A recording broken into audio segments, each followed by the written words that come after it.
Hola a todos, sean muy bienvenidos a este escuchatorio sobre mujeres en la historia. Gracias por estar aquí y por hacer posible que esto ocurra. Antes de partir, quería contarles que soy Isidora Undurraga, soy licenciada en Historia, pero la verdad que mi carrera como historiadora la he desarrollado más bien en el mundo de la creatividad y la innovación, nunca ajena al tema del rol de la mujer, por supuesto. Quiero agradecer que este conversatorio sea posible gracias al aporte de la Fundación BHP y también a lo que significa la comunidad, nuestra voz, que es también la que empuja que esto ocurra hoy en día. Les quiero contar algunas cosas técnicas para que estemos todos coordinados y así hagamos que esto se haya fluido. Comentarles que esperamos que sus micrófonos estén silenciados, que así nos permita estar concentrados en la conversación. Nos pueden hacer llegar sus preguntas, comentarios, lo que quieran a través del chat. Ahí nosotros vamos a ir recogiendo lo que ustedes nos pregunten. Y bueno, vamos a partir la conversación y al final de esto vamos a dar un espacio para que esas preguntas podamos mostrarlas y que nuestras expositoras las puedan resolver. Además también contarles que este escuchatorio está siendo transmitido por YouTube. Así que esperamos que esto tenga alcance y que muchas personas puedan escuchar esta voz, nuestra voz, la de las mujeres, y lo que significa también la historia en vínculo con la mujer. También quiero contarles un poco para quienes no conozcan de lo que es el proyecto Nuestra Voz. Esto es una iniciativa, un proyecto colaborativo que se impulsó por diversas organizaciones líderes en temas de género, además de un gran número de colaboradores independientes que a raíz del estallido social de octubre del año pasado, desarrollaron la primera plataforma digital y de opinión ciudadana orientada a recoger las voces de la mujer que viven en Chile. A la fecha se han recibido más de 10.000 testimonios de mujeres y gracias a la tecnología estos serán procesados y sistematizados y publicados como una forma de relevar la opinión de las mujeres de nuestro país interesadas en participar activamente del debate nacional, aprovechando la tecnología y llegando a todos los territorios de nuestro país, que es lo que más queremos también. El propósito de Nuestra Voz es dar cuenta de cuáles son los temas prioritarios que deben cambiar en el país desde el punto de vista de la mujer. Es por ello que en medio de esta crisis sanitaria y bueno, también social, estamos preocupadas por cómo vamos a enfrentar los desafíos que se están presentando en nuestro presente para poder también repensar el futuro y evitar cometer los errores del pasado. Para esto, por supuesto que el conocimiento de la historia ciertamente es una herramienta potente que nos entrega muchas pistas, nos ayuda a empatizar y tener mayor apertura de miradas. Antes de entrar a presentarles un poco quiénes nos van a acompañar en esta tarea, les quería hacer una reflexión y por supuesto también esta reflexión va considerando a quienes nos van a contar un poco de su misión en cuanto a la historia. La aparición de la historia podríamos decir que es equivalente a la escritura, ¿ya? Pero la conciencia de estudiar el pasado o de dejar para el futuro un registro de la memoria es una elaboración más compleja, ¿ya? La literatura nace como tradición oral, las historias eran contadas de boca en boca y de generación en generación, así se hacía antiguamente, antes de que apareciera la escritura. Y esto se transmitía de forma oral, en el fondo cuando uno escuchaba los cantos, había un tema de esto de juntarse en torno al fuego, ¿cierto? De cómo se transmitían nuestros valores o nuestros ideales o nuestras creencias. Y en el fondo, cuando ya esto se empieza a escribir, cuando hay un interés de mostrar cómo el ser humano ha evolucionado, empieza a aparecer la historia. Por consiguiente, podríamos hablar que es la forma de trazabilidad que tenemos nosotros desde el origen de quién comenzó a escribir lo que conocemos como historia. Ahora bien, hay un tema con la historia que, si bien obviamente habla de sociedades, de momentos particulares, también hay un tema de quién la escribe. Y es ahí donde este conversatorio toma fuerza también, porque desde donde se escribe también va generando esto mismo que hacían los relatos antes orales, ¿cierto? De cómo se van instalando los valores. Entonces, en ese sentido, ¿cuántas mujeres historiadoras tenemos desde la antigüedad? Se dice que el primer historiador es Heródoto, y esto vendría a ser el siglo V antes de Cristo. ¿Qué mujeres podríamos decir que comenzaron también a escribir historia? Hay registros, y para eso también las expertas que tenemos acá invitadas nos pueden contar un poquitito, pero hay registros, por ejemplo, en China, de una mujer historiadora, pero ya era del siglo I después de Cristo, o sea, relativamente bastante más posterior a lo que se habla del primer historiador griego. Para esto, y para también ir entendiendo el rol de quién cuenta la historia, cómo se construye la historia, y también cómo las mujeres se hacen presentes en la historia, no por ser mujeres, sino que por su rol de ser humano que entrega conocimiento, que genera movimientos, que hace cambios.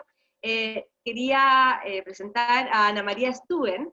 Tenemos la suerte, ella es tremenda, ella es doctora en historia, también es periodista de la Universidad de Chile, el doctorado lo hizo nada más ni nada menos que la Universidad de Stanford, y ha dedicado su carrera académica a diferentes temas donde destaca el papel de las mujeres, la que han dejado plasmada en sus libros, como por ejemplo Historia de las mujeres en Chile, donde comienza con la llegada de los conquistadores y la presencia femenina durante la conquista, así como las indígenas y a la contribución de las congregaciones religiosas y a la educación, para luego abordar el tema de la emancipación femenina y su incorporación a la esfera pública.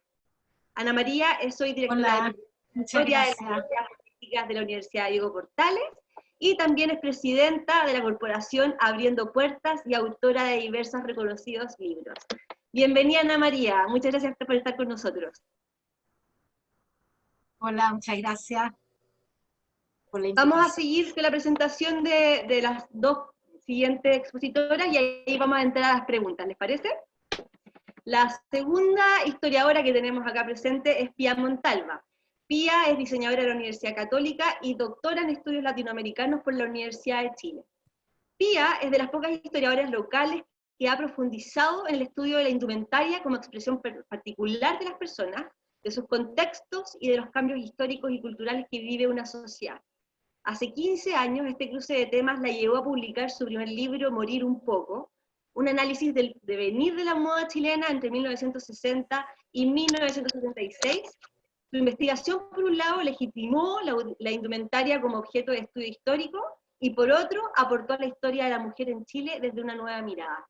Actualmente dicta cursos sobre historia del cuerpo, las mujeres, la indumentaria y la moda en el Instituto de Historia de la Pontificia Universidad Católica de Chile y en el campus creativo de la Universidad Andrés Bello. Pía, muchas gracias por estar con nosotros. Hola, gracias a ti por la invitación, a ustedes. La última historiadora que tenemos acá presente es María José Cumplido. María José es licenciada en Historia de la Universidad Católica, es feminista, escritora, editora de contenidos en Memoria Chilena, este portal súper importante para acceder a las fuentes, y autora de los libros Chilenas y Chilenas Rebeldes, volumen 1 y 2, que cuenta con las biografías de 65 mujeres claves, como por ejemplo Fernanda Pinilla, Claudia Di Girolamo, Marcela Paz, Margot Loyola, Amparo Noguera, Paloma Mami, entre otras. La idea de María José uno podría verla como el tema de mostrar que hay muchas formas de ser mujer y de aportar a la sociedad. Dicho todo esto, queremos entrar de lleno ya a las preguntas y que nos puedan acompañar aquí las tres chiquillas para poder ir dilucidando esta reflexión que hicimos en el inicio del rol de la historia, el rol de la mujer, y cómo podemos construir también nuestro futuro, porque esto no es solamente ver el pasado. Ana María, te quería preguntar... Por lo de chiquilla, gracias por lo de chiquilla. Perdóname, ahí me ganó. No, me siento muy honrada. Ya, entramos a las preguntas. Ana María, estamos en un proceso en donde tenemos una oportunidad de transformar nuestra sociedad, esto es indiscutible, ¿cierto? Si bien la mujer siempre ha sido parte de la historia, porque mal que mal en este minuto también representamos el 50% tanto de la población en Chile como de la población universal, sería una locura pensar de que la mujer no estuvo presente en la historia, aunque de repente pareciera ser de que no aparece mucho. Y entonces, a mí me gustaría saber cuáles son las condiciones que veas en nuestro tiempo para tomar un rol más protagónico, por un lado, y qué tan cierto es que los hombres lideraron nuestra historia mundial. Todo lo que conocemos son grandes hombres, ¿cierto? ¿Y dónde quedan las mujeres en este espacio? ¿Cómo se puede hacer justicia de alguna otra forma? A ver, dos cosas. La primera, las mujeres hemos estado siempre en la historia. No habría existido la historia si no hubiéramos existido las mujeres, evidentemente. Lo que pasa es que no ha sido registrada nuestra participación en la historia. A pesar que tú nombras, digamos, esta historiadora que aparecen así como icónicas, digamos, en China, o qué sé yo, la verdad es que la historia fue escrita siempre por hombres, y las mujeres que aparecieron en la historia eran aquellas que cumplían los requisitos que los hombres tenían para que la mujer estuviera en la esfera pública. Y esos requisitos eran ser reina, ser santa, ser prostituta, o sea, básicamente personas que, en el caso de las mujeres, que transgredían los roles de género. Esas eran las mujeres que las transgredían, claro, las transgredían o porque accedían al poder o las transgredían porque de frente los pasaban a llevar. Y esas son las mujeres que la historia recogió. Pero una de las cosas que a mí me ha interesado, por lo menos de la historia,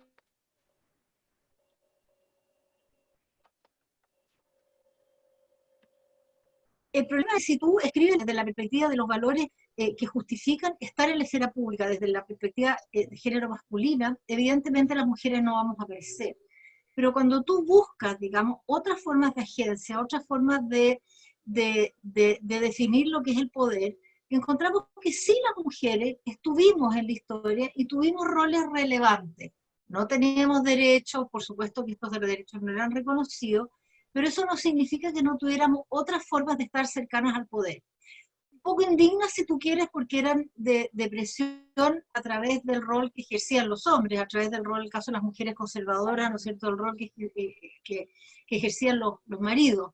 Pero de todas maneras relevar, digamos, lo que fue, y ojalá se relevara lo más posible, el rol educador que tuvo la mujer en la historia de Chile desde la esfera doméstica. O sea, también a mí me parece que valorar esa esfera doméstica hoy día es una puerta a los cambios contemporáneos, y me salto al presente. Yo no sé si ustedes están al tanto que Comunidad Mujer acaba de hacer un estudio de que si contabilizáramos el trabajo no remunerado de las mujeres, aportaríamos el 21,8% del PIB. Esta es una encuesta nacional sobre el uso del tiempo que se hizo, que recién se empezó a hacer por lo demás en el 2016. Entonces, digamos, entender la esfera pública conceptualmente también como una esfera donde lo privado tiene un aporte hacia lo público, o sea, no desconocer el valor de lo privado.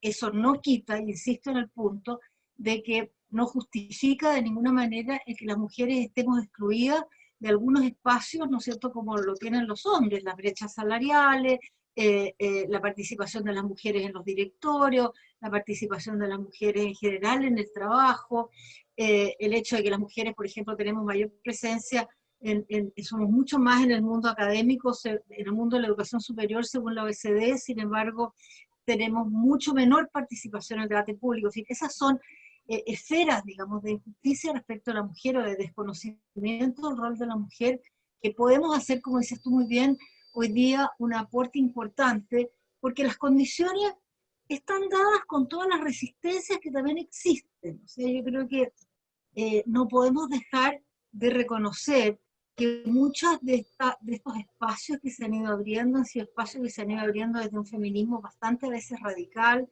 que ha tenido que forzar, digamos, las puertas para poder abrirlas en muchos casos. Y si bien estamos en una mejor posición que antes, no necesariamente hemos logrado lo que yo creo que significaría una ciudadanía plena en sociedades democráticas como las que nos vanagloriamos de tener. Ana María, sobre la reflexión que tú haces, hay una pregunta que también me gustaría ahí anclar para después entrar a la pregunta que vamos a hacerle a María José, que tiene que ver con que lo que no se muestra de alguna forma no existe, ¿cierto? Este tema de la visibilización, ¿ya? Y con lo que tú analizas de la historia para atrás, en el fondo, de cómo fue el rol de la mujer, y que en el fondo esto efectivamente de o reinas, o princesas, o prostitutas, o monjas, o lo que fuera, incluso hubo una papisa por ahí. Acá también yo creo que hay una invitación para quienes nos están escuchando, de que efectivamente la historia también nunca termina de escribirse, ¿cierto? O sea, a mí me ha llamado mucho la atención que de repente se hablaba de que Troya era un mito, y de repente resulta de que Troya existe, pero eso se descubre en 1990. Entonces, ¿a qué voy? Que de repente la historia que conocemos hoy en día y que se ha escrito, y que tiene un valor, por supuesto que sí, también se puede no reescribir, pero se puede ir sumando. Entonces, en el fondo también una invitación quizás a aquellas mujeres que nos están viendo, que se puedan meter de repente a buscar, así como lo ha hecho María José, investigación de figuras de repente de la historia para atrás, antigua, que fueron mujeres y que quizás tuvieron un peso súper importante sin ser necesariamente reina o de repente prostitutas o lo que fuera, o soy muy ingenua en eso.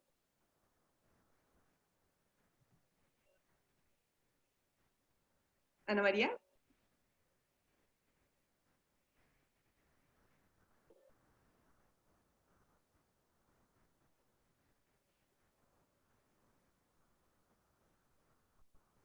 Pía, ¿tú me escuchas? Sí, sí, te escucho. Se fue todo el audio. Sí. En un momento... ¿Alcanzaste a escuchar mi pregunta, o no? Sí, Eh, empezamos.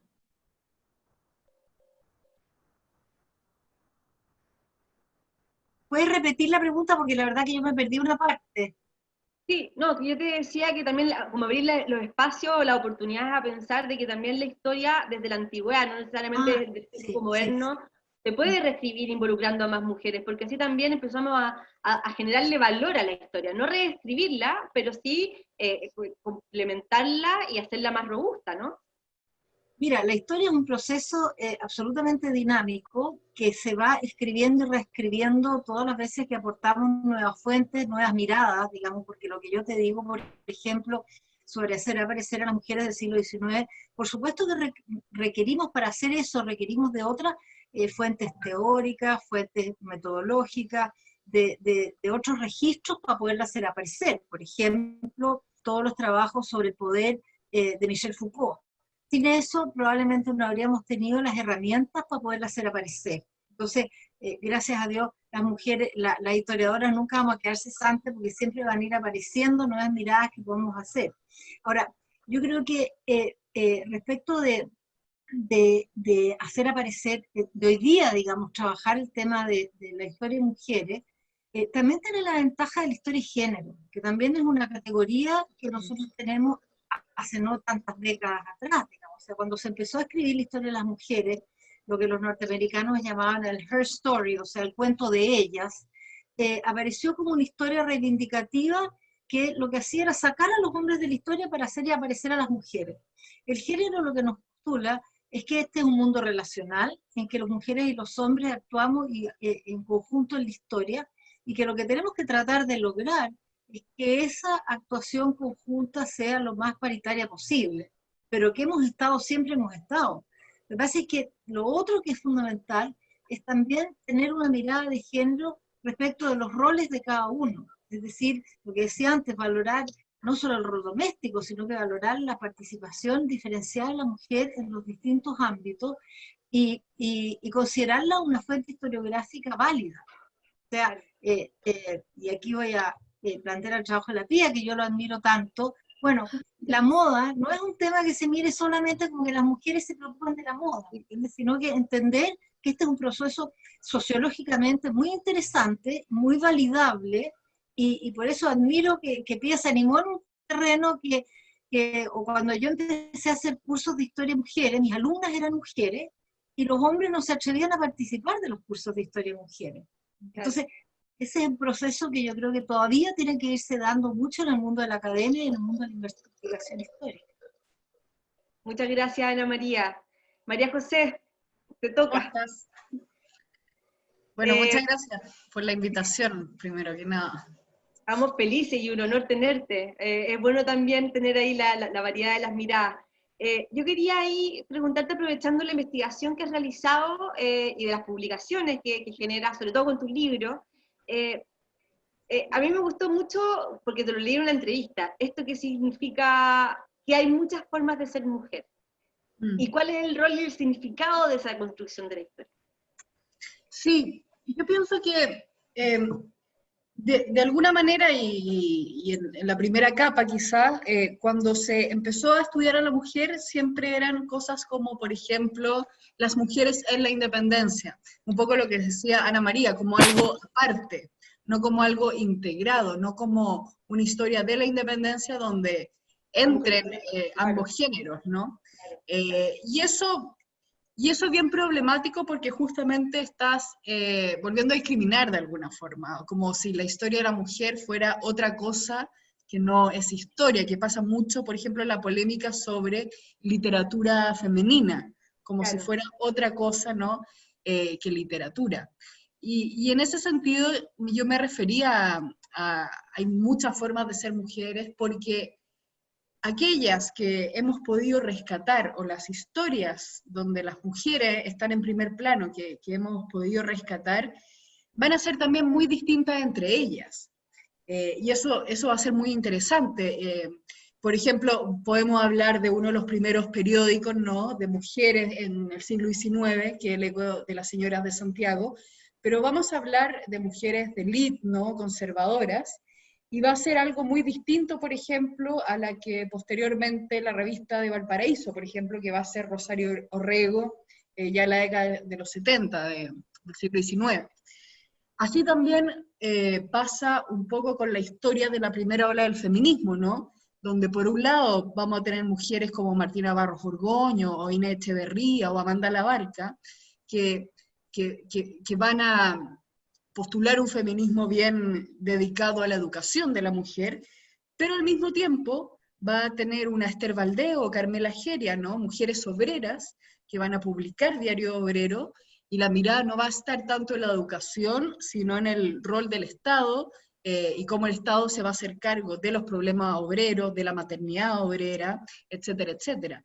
Ahí Y se de cruza alguna eso que manera... decía Ana María con lo público y lo privado, ¿cierto? Y también sobre tu reflexión, rescatar esto que tú dices de que al final también está el tema de la discriminación por un lado del género, pero también a nivel de historia para atrás, también siempre los que aparecen son los de la elite, son los poderosos, son los que, ¿cierto? No, es raro también encontrar como historia, sobre todo antigua, que relate la vida diaria de una persona común y corriente de esa época, por ejemplo, sacándolo el Sí, género.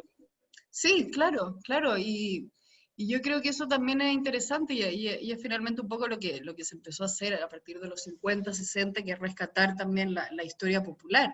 Y ahí yo creo que las mujeres tienen mucho que decir y yo estoy súper de acuerdo en Ana María que también es el enfoque o dónde vamos a mirar, ¿no? Un poco cómo funciona el cine, dónde vamos a poner la cámara para develar, por ejemplo, esa historia. Un ejemplo, hace unos años, ¿no?, para Memoria Chilena investigamos sobre las mujeres campesinas en todo el proceso de la reforma agraria. Y ahí, claro, ellas van a ser las protagonistas de una historia que quizás no se ha contado con estas capas o esta multiplicidad de personajes que obviamente actúan de distinta manera.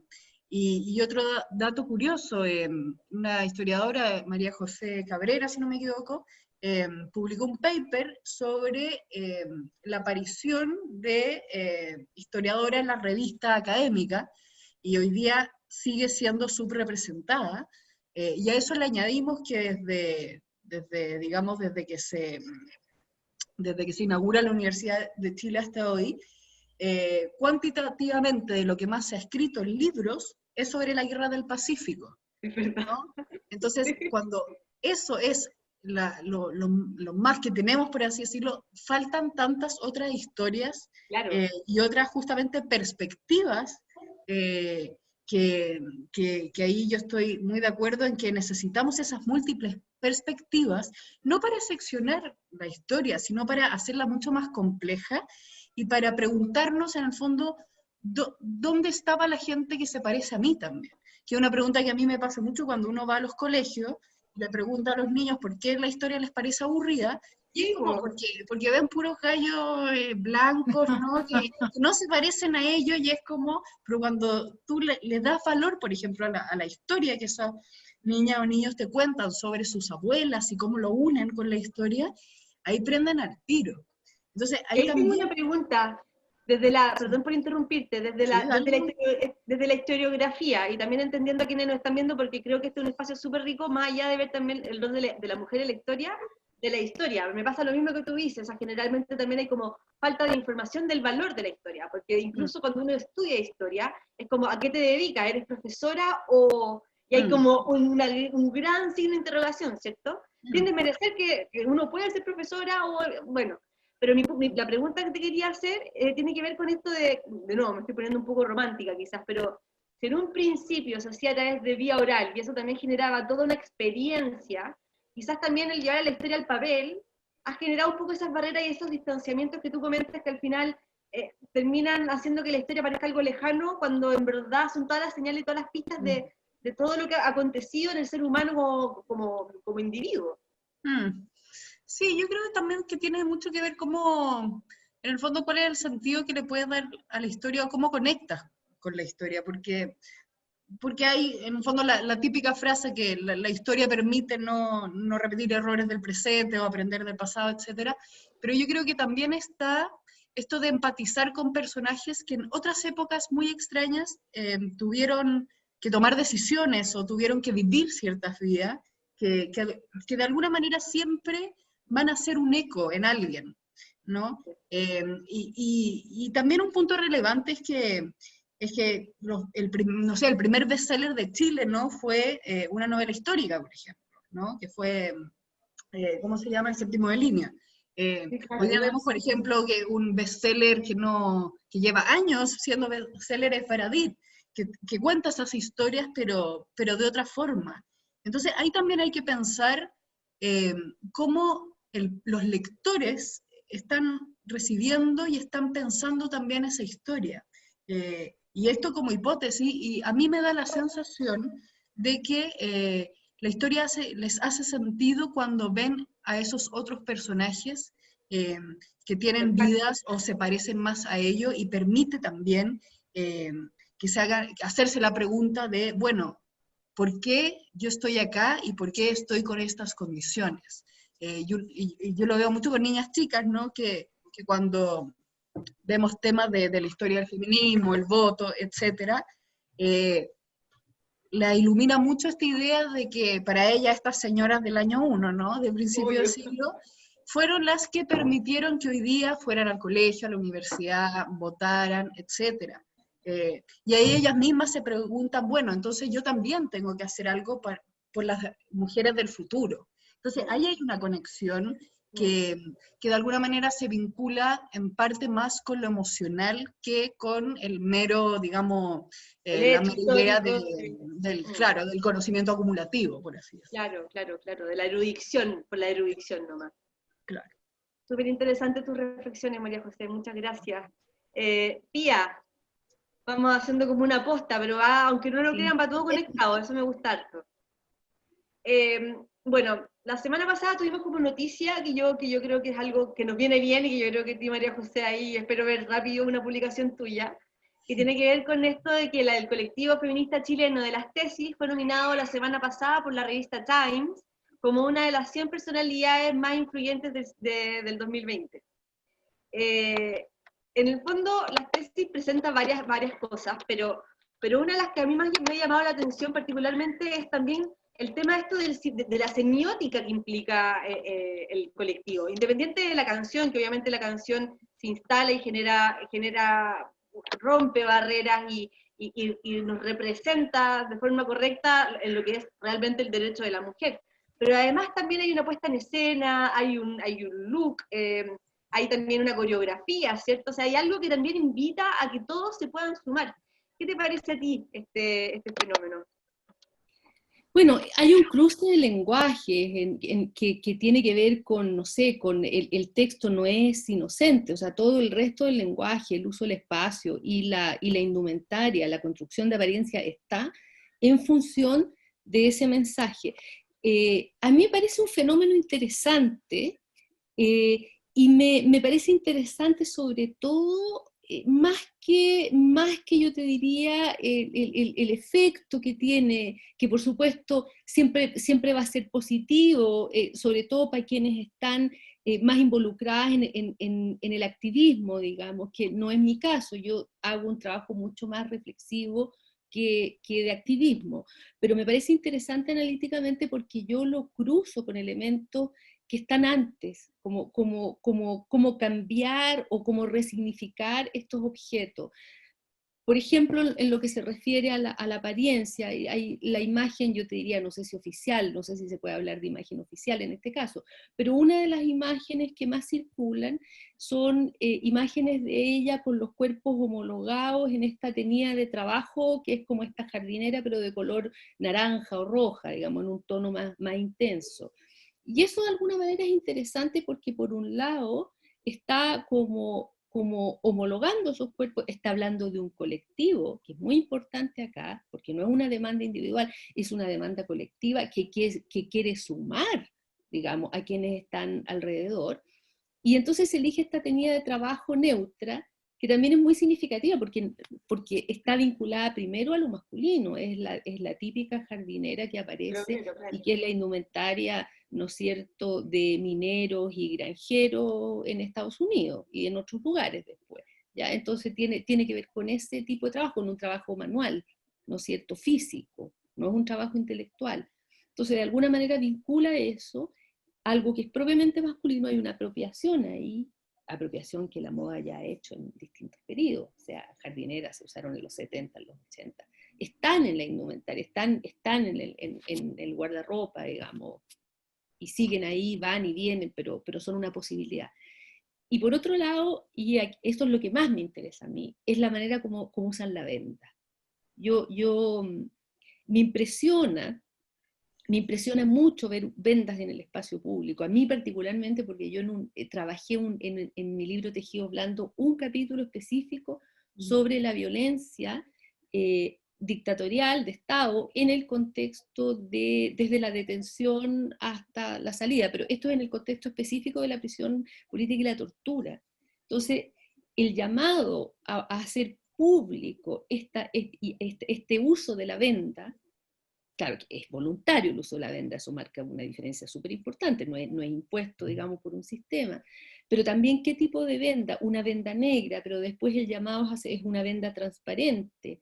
Entonces está todo este tema de la negación, ¿no es cierto? Y por otro lado conectado con el texto que habla del abuso, que habla del violador. ¿Quién es el violador? Bueno, son varios, hay un violador a nivel de la experiencia individual, pero hay un violador, digamos, a nivel de Estado, que es mucho más colectivo, que es mucho más grande también. Entonces, están todas estas demandas ahí significadas, y este recorrido, ¿no es cierto? Y esta idea de este doble sentido que tiene la venda transparente, o sea, que me permite mirar y me permite ser mirado, entonces está relacionado también con el tema de la denuncia, o sea, denuncio o no denuncio, hablo o no hablo, y hay una relación muy fuerte entre esos dos momentos. Yo la estoy recién trabajando como estudiando, digamos, estoy investigando sobre eso, tejiendo ese vínculo entre los dos procesos, estos dos procesos donde además hemos estado con toque de queda, hemos estado con las restricciones de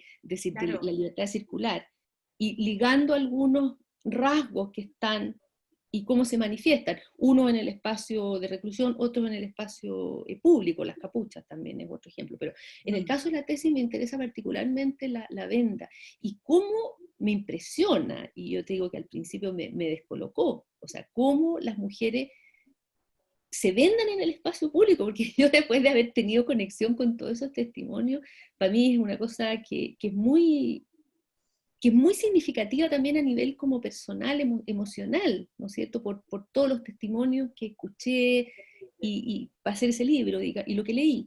Entonces, también esta idea voluntaria de vendarse y de visibilizar este objeto en un espacio público, me parece sumamente interesante como proceso, y me parece súper interesante que lo hayan incluido, porque de alguna manera, o sea, remueve y recuerda, son dos cosas. Por un lado resignifica, a mí no me gustaría que esa resignificación borrara el pasado, obviamente, pero por otro lado te permite generar estas tensiones, porque son las tensiones de la historia, ¿no es cierto? Que es lo que a nosotros Eso es lo que te nos iba a preguntar, apasiona, porque finalmente. eso te quería preguntar, porque aprovechando un poco la reflexión que hace la María José de esto de generar mayor empatía con las historias, ¿cierto? De cómo acercar la historia, porque la historia al final entrega muchas pistas, súper cercanas. Fueran miles de años para atrás, al final los dolores, los miedos, los vicios, ¿cierto? Terminan siendo lo mismo. Entonces, al final también aprovechar y de las tesis también pareciera ser como que dentro de él se levantan el tiempo, ¿cierto? Porque en el fondo tú me dices que habla de todos estos simbolismos, que obviamente hay una reflexión por detrás y todo, pero también estamos hablando de un grupo de 4 mujeres que son jóvenes y que también comunican mucho a las mujeres jóvenes que probablemente no tienen ni idea de esto que tú me estás contando o que nos estás contando del simbolismo que implica la venda, ¿cierto? De repente puede resultar más significativo el tema de los overoles, ¿no? O claro, la canción misma, pero cuando uno se mete a esa parte que tú dices, claro, todos estos colores que también son mensajes para que las cosas no se rompan. Claro, pero hay ruptura porque uno normalmente, en situaciones normales de la vida cotidiana, uno no tiene los ojos vendados, nunca. O sea, salvo cuando juegas, es el juego que jugaba cuando yo era chica, que era la gallinita ciega, o cuando te operan y tienes que vendarte los ojos por razones, digamos, de médicas, pero normalmente uno anda rostro descubierto, los anteojos de sol, las gafas son transparentes. Y perturban también por lo mismo cuando son muy, muy oscuras. Fíjate, significa que tú algo ocultas, hay algo que estás encubriendo, que estás velando. Entonces, claro, lo que tú me dices es cierto, o sea, es muy probable que esta significación no es algo que sea conocida, porque hay un discambio generacional importante ahí, pero también yo creo que el pasado se filtra por todas partes en la vida cotidiana y no nos damos cuenta. Hay huellas, hay pequeños como atisbos, sensaciones, está mucho más presente en nuestra vida cotidiana, yo creo que de lo que somos capaces de captar, y de repente aparece, y se producen estas como rupturas, o estas cosas que nos impresionan mucho, pero es ahí, pues, ahí está, con la huella, chiquitita. Muchas gracias, Pía. Muchas gracias por Gracias por respuestas y por la información. Yo quería, a modo de cierre, porque desgraciadamente, yo me quedaría con ustedes conversando una semana, porque encuentro que hay tantas cosas que podemos sacar así, que le vendría también a la gente que nos está escuchando, pero bueno, el formato es este. Yo voy a hacerle una pregunta a las tres, ¿ya? Es la misma, y sobre esa la idea es que pueda cada una responder. Y también, por supuesto, la gente que nos está escuchando, de repente quiera... A mí bastante la de Ruth Bader Ginsburg, además de que siento que es algo bastante, no sé si simbólico, pero no quiero ser chauvinista o ridícula en el sentido de que, claro, calzó con el 18 de septiembre y nosotros estábamos como en pleno celebración, en confinamiento, en esta lógica nueva. Pero en el fondo uno ve la vida de ella y uno quizás sigue la historia sin que nosotros seamos conscientes y que también van construyendo nuestra identidad.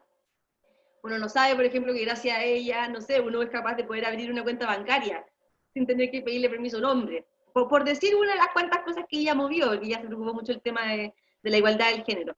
Pero hay una cita en particular que un poco la idealización, sino que siendo como, aprovechando el ejemplo de las tesis con esto de lo colectivo que hablábamos, aprovechando esto que contaba también la María José, de cómo los grupos al final también representan bastante, lo que hemos visto también en cómo la mujer se puede tomar el espacio, como lo comentaba Ana María. Entonces, hay una frase que a mí me gustó mucho y que quiero saber qué les parece a ustedes. Ella dice, lucha por las cosas que te importan, pero hazlo de una forma que lleve a que otros se te unan. ¿Qué les parece?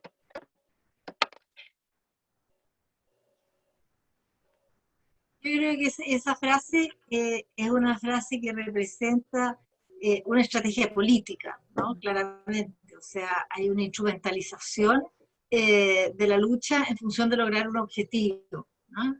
Ahora, yo creo que esa es una manera válida de luchar, ¿no? Pero también yo creo que en el caso de las mujeres ha sido súper necesaria una lucha mucho más frontal, ¿no?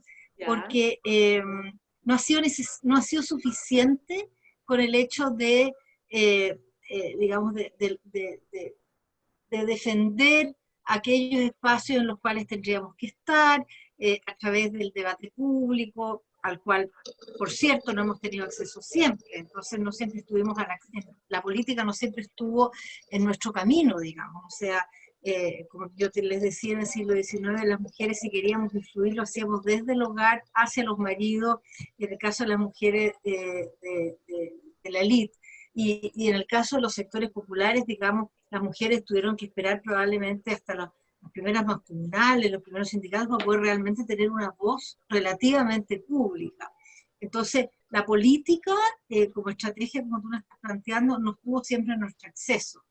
Ahora, yo creo que la manera que también no hemos considerado, digamos, otras maneras de lucha que son frontales, pero que son a través de otros medios. O sea, yo creo que, por ejemplo, la literatura, por ejemplo, la misma historia, pueden también llegar a ser banderas de lucha muy importantes, ¿no? En el sentido de que posicionan ciertos temas. Estoy pensando, por ejemplo, en la historiadora inglesa, en la Mary Beard, gente como ella que ha colocado los temas de mujer desde una perspectiva no frontal, con una intención probablemente no política, sino con una intención mucho más creativa, de decir, bueno, aquí yo lanzo una cosa, ¿no es cierto?, como la María José lanza a sus mujeres rebeldes, las pone en la esfera pública, no sé si necesariamente con el objetivo de lograr un cambio político, sino de visibilizar. Porque yo creo que el problema que tenemos nosotros las historiadoras es que nosotros estamos acostumbrados a escribir como para iniciados, ¿no? O sea, ha sido tanto lo que se ha disciplinado, la disciplina, valga la redundancia, o sea, que se ha convertido en una disciplina más que en un oficio, ¿no? Que la competencia por los lugares, digamos, de mayor relevancia en el mundo académico, qué sé yo, hace que finalmente terminemos escribiendo, como digo, iniciado, paper que no lee nadie, más que la historiadora que está investigando el mismo tema que tú estás investigando, y que no tiene en el hecho ninguna repercusión pública. Y eso es lo que yo creo que nosotros, digamos, tenemos que tratar de salvar. O sea, yo creo que tenemos que recuperar una manera de escribir la historia en que importa la escritura de la historia y no solamente, digamos, la fuente que tú estás escudriñando hasta el más mínimo detalle, que también sea un oficio literario, que también sea un oficio de divulgación. Y eso yo creo que probablemente es súper importante para poder cumplir esa meta de la política, que se te unan, digamos, a lo que tú estás tratando de hacer. María José, ¿a ti qué te parece la cita esa que presentamos de Ruth Bader Ginsburg, que dice, lucha por las cosas que te importan, pero hazlo de una forma que lleve a que otros se te unan? Ahí sí, ya Ana María hizo su análisis de cómo ella lo veía desde un contexto político, por supuesto. Sí, yo estoy súper de acuerdo con Ana María, justamente porque uno podría hablar también de que el camino político, ¿no?, de las mujeres hasta el día de hoy no ha sido lo suficientemente efectivo que quisiéramos. Estoy pensando que cuando se aprueba el voto, la representación en las cámaras de las mujeres fue un 2% y hoy día es casi un 20%. O sea, ni siquiera estamos representadas como si estamos en la población. Entonces yo creo que efectivamente hay muchos lugares de enunciación y no creo que uno sea mejor que el otro, de hecho. Creo, por ejemplo, que en algún sentido el empuje de las tesis para poner la discusión de las mujeres en el espacio público fue mucho más violento quizá en el buen sentido, digamos, en el sentido de que posicionó de una manera mucho más eficaz la discusión que muchas diputadas, ¿no?, que están hoy día en el Senado. Entonces, de alguna manera creo que hay que mirar a las mujeres sea lo que sea que estén haciendo, si están haciendo biología, matemática, historia, etcétera, y mirarlas porque desde ahí justamente se visibilizan no solo mujeres tal cual, sino también perspectivas y miradas que son necesarias rescatar para la construcción, digamos, de una mejor democracia, si se quiere, o de una sociedad donde efectivamente podamos lidiar con las diferencias y con las necesidades también de cada grupo. Y en ese sentido, obviamente, hay muchos caminos que van en paralelo, ¿no? Porque claro, está el camino de cómo visibilizamos a las mujeres, está el camino de cómo bajamos la violencia, y así con cada lugar, digamos, que van ocupando también distintas mujeres. Entonces yo creo que uno es algo de nunca acabar, y es algo también que es necesario movilizar de alguna manera y poner arriba de la mesa. Y yo creo que eso es lo que se tiene que dar con más fuerza, ¿no? Que logremos estar, digamos, en esa discusión y en ese lugar, ¿no?, de toma de decisiones y por supuesto que también de enunciación de discursos, ¿no? Eso. Gracias, María José. Pía, tu comentario sobre esta cita que elegí sobre la lucha por las cosas que te importan, pero hazlo de una forma que lleve a que otros se te unan.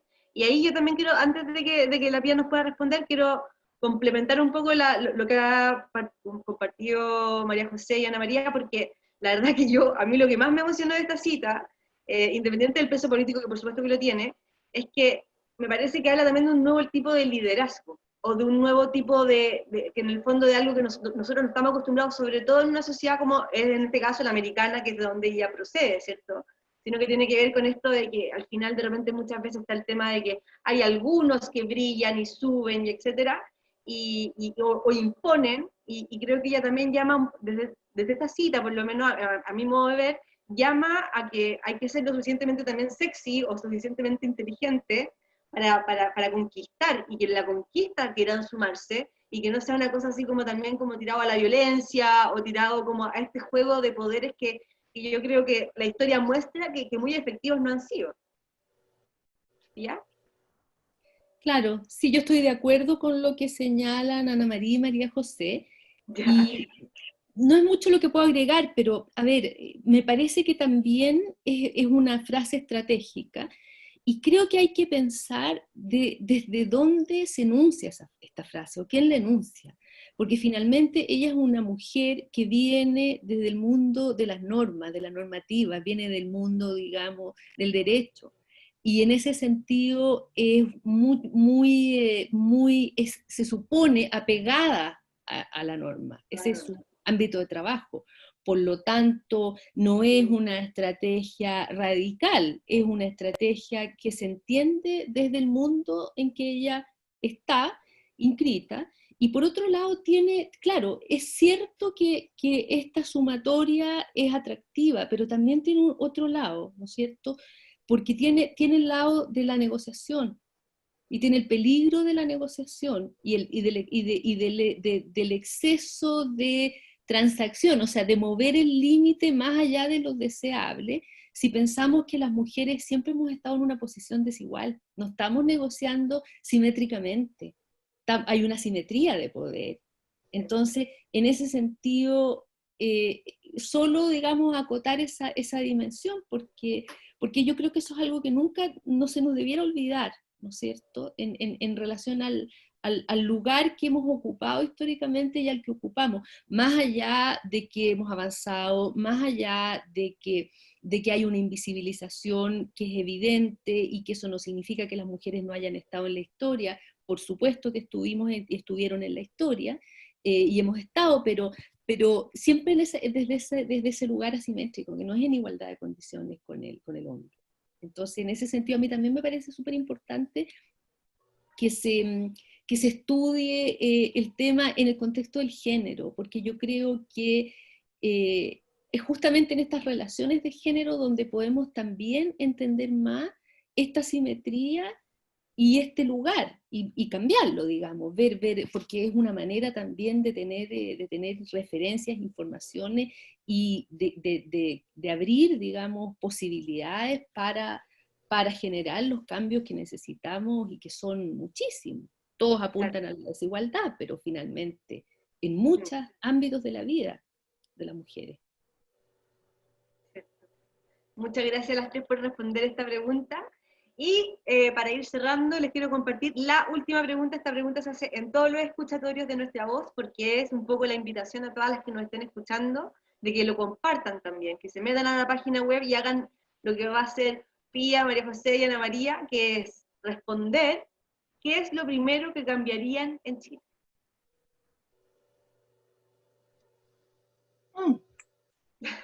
Yo cambiaría muchas cosas. Lo primero, es lo primero.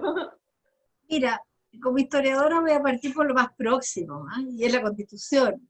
Yo creo que introduciría variables de género en la Constitución.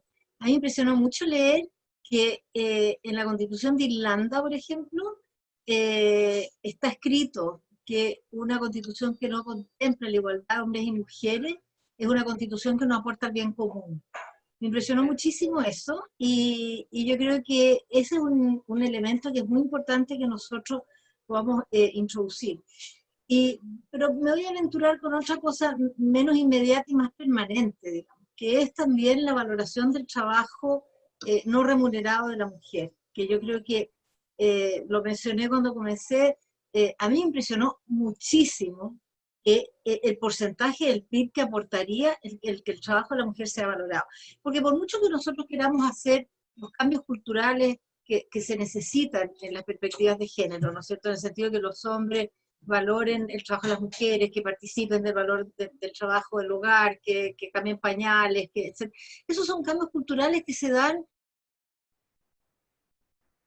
en esta duración. Y lo que ha demostrado, por ejemplo, la pandemia, es que el trabajo que ha sido más sobrecargado durante la pandemia ha sido el trabajo de las mujeres, porque resulta que las mujeres están no solo cuidando a los hijos en el hogar, sino que además están ejerciendo sus labores profesionales. Entonces, porque no sacamos nada con tapar el sol con un dedo, te fijas. Efectivamente, el trabajo de los niños y el trabajo del hogar en una cultura como la chilena, y probablemente por un periodo muy largo, va a seguir estando fundamentalmente a cargo de las mujeres. Entonces yo creo que una cosa que yo cambiaría inmediatamente sería asignarle un valor, y ojalá asignarle un valor pecuniario con un sueldo a las mujeres, sobre todo ahora que se están haciendo tantos aportes extraordinarios por el caso de la pandemia, que se tomara en cuenta eso como un factor. Las mujeres están en el hogar, los sectores populares están mayormente todavía a cargo de los hijos. Bueno, eso se debería considerar en un buena parte. Toda la razón. Gracias, Ana María. No, está perfecto. María José, Sí, ¿qué yo es quiero... lo primero que cambiarías en Chile? Bueno, estoy muy de acuerdo con la Constitución, y creo que si uno mira un poco cómo ha sido la democracia en Chile, ¿no? Que siempre ha sido bien oligárquica, ¿no? Bien una toma de poder bien vertical, creo que una de las cosas que cambiaría sería crear, digamos, mecanismos vinculantes donde la sociedad civil tenga un real, digamos, injerencia en cuestiones políticas. Porque finalmente el tema de la representación, y uno ve, y lo digo, cómo están representadas las mujeres, y así otras tantas personas, se ve que no ha sido efectiva para justamente darle valor y darle prioridad y sigo el ejemplo de Ana María, ¿no? A temas que son relevantes ni siquiera para una minoría, sino para la mitad de la población. Entonces pienso yo que una manera más efectiva, ¿no? de que la política refleje a la sociedad es que la sociedad participe más allá de votar cada 4 años, de una manera más permanente. Pero bueno, muchas gracias, María José. Ia, ¿qué es lo primero que cambiarías en Chile? Bueno, yo cambiaría muchas cosas también. Se van acumulando a medida que uno tiene más edad. Va acumulando, la lista va siendo cada vez más larga. No, yo estoy de acuerdo con lo que plantean ambas, y sí, a mí me preocupa también en estas lógicas de abrir la participación de las mujeres, que finalmente estén representadas todas las mujeres, cosa que es muy difícil. Pero ¿cómo yo hago? Porque cuando hablamos de la representación, finalmente hay un sector, y en eso una de las cosas que quisiera cambiar es la desigualdad, en términos que es muy amplia. Pero evidentemente que cuando hablamos de esta representación, sabemos que hay mujeres de un sector social que van a estar más representadas que otras, simplemente porque las estructuras son así de jerárquicas, y los accesos también son así de jerarquizados, digamos, y en ese sentido no todas las mujeres tenemos las mismas oportunidades, y ni siquiera todas las mujeres podemos construir las mismas legitimidades finalmente en nuestro quehacer público, incluso privado. Entonces, en ese sentido, eso sí sería algo que a mí me gustaría. Ahora, ¿cómo se logra eso? No sé, como dice María José, claro, trabajando más directamente con la sociedad civil y viendo cómo eso puede tener una representación más, que represente más lo que es el espectro de mujeres chilenas. Súper amplio. Oye, Isidora, yo voy a meter mi cuchara a propósito de lo que dice la tía. ¿Cómo Pero lo creo? obviando. Yo quiero poner un ejemplo, claro, me saco mi sombrero de historiador y me pongo mi otro sombrero, Corporación Abriendo Puertas. Un ejemplo bien concreto, mujeres privadas de libertad. No existen criterios de género, ni para la aplicación de las penas, ni para los espacios físicos de las cárceles donde están construidas para hombres y ahí habitan también mujeres, donde no se toma en cuenta el contexto social, familiar y el origen social de donde provienen las mujeres, sociocultural y socioeconómico de provienen las mujeres, que es muy distinto, mujeres abandonadas, mujeres violentadas, mujeres abusadas, mujeres generalmente que están a cargo de los hijos, mientras que los hombres no están. Bueno, ahí hay un campo, me cuelgo de lo de la vía, súper específico y muy importante, donde superar, digamos, las desigualdades entre nosotras las mujeres. No es lo mismo una mujer privada de libertad que un hombre privado de libertad, no es lo mismo una mujer privada de libertad, una mujer, digamos, que cometa algún delito, llamémosle de cuello y corbata, porque también las mujeres cometen esos delitos que cometen los hombres, sin embargo no llegan a la cárcel en circunstancias que mujeres que roban un celular pueden estar 5 años en un día. Gracias, Ana María. Qué fuerte. Perdona porque me metí de más. No. Claro, y no es lo mismo también, a pesar de que aquí hay una, quizás abro una polémica, pero yo creo que Nada. no ocurre igual, o sea, el abuso, una mujer abusada no es igual dependiendo del sector donde está, porque por último, digamos, si hay alguna posibilidad de recuperación, eso pasa por los recursos. Claro que sí. Bien, yo no digo que eso Además sea las mujeres no denuncian los no abusos. denuncian, entonces, o se naturaliza tal vez el hecho, por distintas razones. Yo no soy experta en el tema, pero me doy cuenta que no es lo mismo. Y esas son las desigualdades que hay, que yo cambiaría, fíjate. Sí, que tratar, bueno, no sé si se puede cambiar, al menos uno sueña con esto. Obvio, ¿no? Y aparte que esperemos que también quienes están escuchando de repente están ahí trabajando, le están dando vueltas por aquí, estas cosas de repente van dando pistas e inspirando para tomar acción. Queremos abrir el espacio a los que nos están escuchando, que preguntas para hacerle a nuestras tremendas expositoras. Voy a ir viendo, porque como son varias, a ver si es que la Dani de repente me puede ayudar a seleccionar un par para cada una, cosa de también ahí.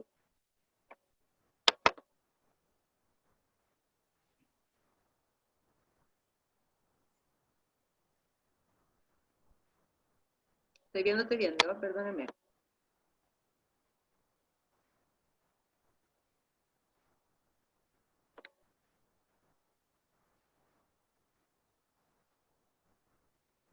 Ya, pregunta para la María José, ¿ya? Es de Sara, no me aparece el apellido entero, perdona Sara, pero es Sara Cham, ya, perdóname. Se habló de la falta de Sarah conocimiento. Chambers, una gran historiadora. Menos mal estáis tú, Ana María, qué vergüenza. En fin, perdóname Sara. Se habló de la falta de conocimiento histórica atrás de muchos movimientos de activismo feminismo. ¿Cuáles son algunos nombres de mujeres líderes históricas que faltan más reconocimiento y estudio que podemos ayudar a difundir y reconectarnos con las raíces? Sí, yo creo que hay un montón. Una de las que me encantaría que se escribiera mucho más son las primeras mujeres obreras feministas de principios de siglo, ¿no? Particularmente Esther Valdés y Carmela Geria, que escribieron periódicos, ¿no? En esa época donde la pobreza en Chile era aún peor que la de hoy día y donde muy pocas mujeres obreras sabían leer y escribir. Eso por poner un primer ejemplo. Y también pienso mucho, por ejemplo, ya en área más literaria, rescatar a Elena Aldunate de Sanilla, que fue una de las primeras novelistas de ciencia ficción feminista, ¿no? La ciencia ficción, ¿no? que siempre ha estado hecha por hombres, ¿no? Uno piensa en Terminator y esas películas muy masculinizadas, pero hubo una chilena que además fue muy relevante, sobre todo para la cultura de la ciencia ficción en Inglaterra y en Estados Unidos. Entonces son cosas que uno puede encontrar como quizás muy freaks, pero que dan cuenta también de que en muchas ocasiones hay mujeres chilenas que se la han mirado más afuera, y el caso de Gabriela Mistral es bastante evidente, ¿no? Que nosotros mismos. Y yo creo que junto a ellas también hay que hacer una revisión nueva de mujeres más conocidas, una Gabriela Mistral o Bombal, por ejemplo, y mirarlas con una perspectiva quizá más cuidadosa y volver a ellas, ¿no? Volver a ellas para insertarlas dentro de la historia más que ponerlas como el mundo y ellas, ¿no? Como algo separado. Sí, es cierto. Para Ana María, mira, Patricia Elvira pregunta, ¿es evidente la falencia de la educación formal para conocer la historia?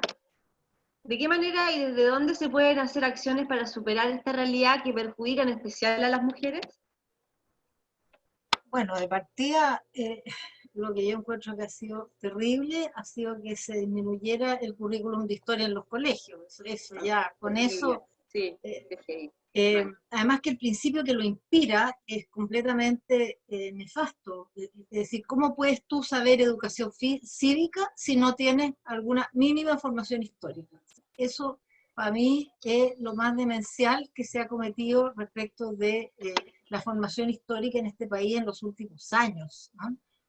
Ahora, yo creo que otra cosa que es muy importante son la metodología en la enseñanza de historia. Yo creo que, bueno, yo estoy un poco lejos de la educación de los colegios, pero me da la impresión que no se ha renovado lo suficiente la formación positivista de la historia, que es la que a mí me tocó y que yo creo que se ha reproducido durante muchos años, y que yo creo que los manuales de historia que se están utilizando para enseñar en los colegios, todavía la historia siguen siendo manuales muy retrógrados respecto de las temáticas que enseñan. O sea, yo creo que a mí me impresionó mucho cuando una anécdota, hace un par de meses, me invitaron de un colegio en La Serena a un conversatorio con el profesor de historia, alumnos y alumnas, junto con sus padres y apoderados, y la orientadora del colegio. Serían unas 10 personas. Impresionó muchísimo y lo encontré un ejemplo maravilloso como el colegio, vinculado otra vez también de los padres que tienen memoria histórica, etcétera. Ellos han vivido, por ejemplo, estábamos hablando de lo que significó la unidad popular, el golpe de Estado, la dictadura. Bueno, los padres tenían memoria, el profesor lo convertía eso en historia y los alumnos estaban pero encantadísimos con esa metodología. Yo creo que como esa hay un montón de otras que se pueden implementar de manera de salir de los viejos manuales que son los que te preparan desgraciadamente para el ingreso a la universidad. O sea, ahí hay un proceso que hay que hacer desde el comienzo hacia su desenlace, digamos, en las pruebas que te habilitan para la educación superior. Es cierto, muy cierto. Gracias, Ana María, por la respuesta. Pía, acá me ponen, Daniela Rubens pregunta, quiero saber qué piensa Pía, que se dedica a los atuendos en la historia, sobre los desnudos como forma de protesta de las feministas. A ver, hay varios tipos de desnudos. O sea, yo hasta donde conozco, y puede que me equivoque, uno siempre tiene que, porque hoy día no tienes acceso a toda la información, por lo tanto lo más probable es que se te pase algo. Pero de acuerdo a lo que he visto, yo no he visto desnudos completos. O sea, yo no puedo decir que un cuerpo que tiene el torso desnudo, con los pechos incluso a veces pintados o intervenidos, esté desnudo. Porque yo creo que está marcado de todas maneras como culturalmente. Entonces, en ese sentido, cuestiono un poco el hecho de que esos cuerpos estén protestando desnudos. Yo creo que esa combinación de vestido desnudo, ¿no es cierto?, potencia ese mensaje, llevar la parte de arriba descubierta, la parte de abajo cubierta, potencia mucho más la contradicción. Ahora, no sé, producen más revuelo. Yo creo que producen revuelo porque también hay una censura. La manera como las mujeres se han ido visibilizando sus cuerpos en el espacio público ha sido muy paulatina y muy lenta. Y si comparamos, por ejemplo, los desnudos del Mayo feminista, o las imágenes, digamos, de torsos desnudos del Mayo feminista, con las imágenes de los desnudos de Tunic, no sé si se acuerdan, de Spencer Sí, Tunic, claro. vemos que esos desnudos masivos no produjeron esos efectos, porque había un contingente de cuerpos, pues todos los cuerpos finalmente desnudos, sin nada, porque era sin nada, terminaron homologándose. Entonces no se produjo este conflicto que tiene que ver con la tensión entre personas desnudas en el espacio público, o semidesnudas, o sea, con partes al descubierto, y rodeadas de personas que están vestidas. Un poco como el desayuno en la hierba, bajo la hierba, el cuadro de Manet, que fue súper polémico en su tiempo, ¿no es cierto?, donde aparece esta mujer desnuda con todos los personajes alrededor vestidos. Entonces, en ese sentido, ahora, ese es el análisis de esta diferencia, desnudo-vestido.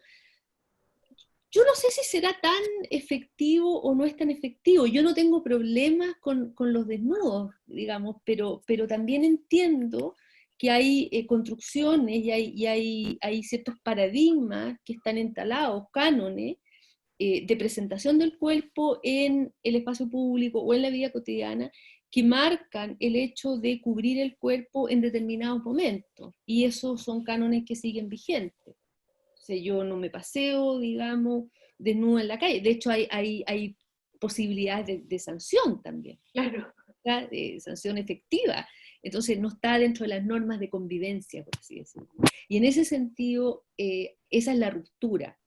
Ahora que son llamados de atención, claro, porque es interesante también ver estos pechos al descubierto que de alguna manera denotan, ¿no es cierto?, lo que es el cuerpo de las mujeres, inevitablemente.